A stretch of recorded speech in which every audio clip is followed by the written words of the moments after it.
2026 is going to be the year that we perfect our basics of bartending. So welcome to my series, Bar 101, where you learn all the basics of bartending. Now, before we get into tools or techniques, we need to learn about the ingredients that we're actually using to make our cocktails, starting with our base spirits. Specifically, starting with the #1 spirit sold here in the US, vodka. Vodka is a clear, unaged spirit that can be made from any material. Vodka is what we consider a neutral spirit. Now, when we say neutral, we don't mean neutral like water. It still has a taste and it still has an odor.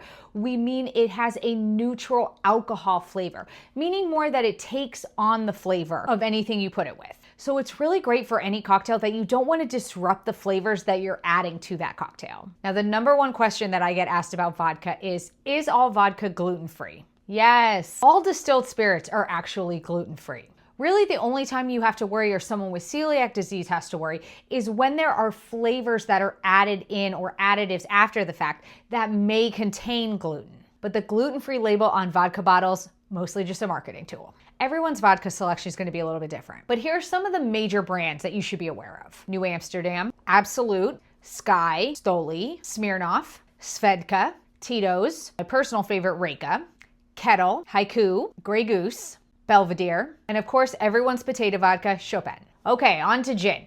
Gin is a neutral spirit, like a vodka, that is predominantly flavored with juniper. It can and usually does have supporting flavors, like spices and barks and botanicals. There are several different styles of gin. Speaking of styles, let's start with the oldest, Genever. It was created by the Dutch, and a lot of people consider it its own category because while it still contains that juniper, it's actually made from a malt wine base. It's a little bit more round and malty than a typical gin, almost like a whiskey, with a more soft juniper flavor than that kind of harsh pine that we see with a London dry style of gin. Speaking of, London dry style of gin is probably the most popular style of gin. And while it has London in the name, it doesn't have to be made in London. Dry refers to the amount of sugar in that gin, or lack thereof. This style of gin is really going to be your workhorse for those classic cocktails. Old Tom style of gin is going to be slightly sweeter than the London dry style of gin. It's really great for those citrus cocktails like a Tom Collins. Now, Plymouth style gin is really cool because it's not just a style of gin, it's actually a distillery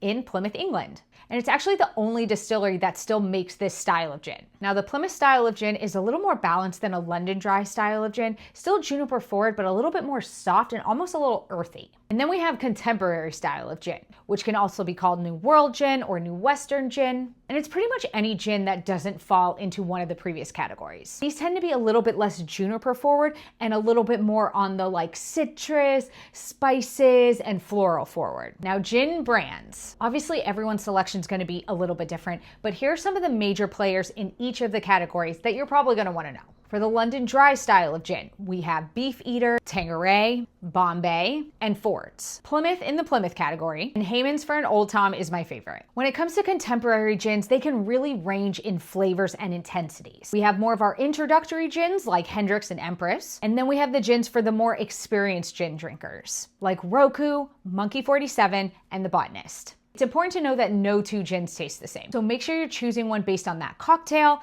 the guest you're serving, or your palate and where you're at on your gin journey.